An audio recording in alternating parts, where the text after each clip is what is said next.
છેલ્લી વાત કહી દો. આત્મીયતા ઇક્વલ ટુ આત્મીયતા પ્રત્યે એટલે 3 વસ્તુ રહી જાય: ભૂખ, તરસ, હરખ, શોખ, માન, અપમાન. એટલે આપણે તો કેટલી મોટી યાત્રા કરવાની. હિલેરીને તાનસેન એવરેજ સર કર્યું ત્યારે 28 વખત હિલેરી ઉપર જઈને પાછો આવેલો.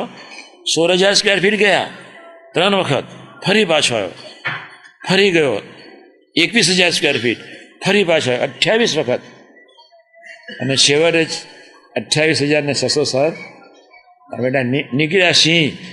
એમાં આત્મીયતા સિંહનો માર્ગ છે. કોનો માર્ગ છે? એ વાતમાં ઠંડી લાગી, અમુક નહીં કરવાનું. ભૂખ લાગી, કોકનું ઉગાડો, આપણું નહીં.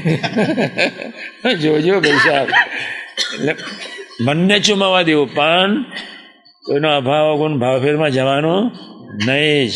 સહેજાન સ્વામી મહારાજની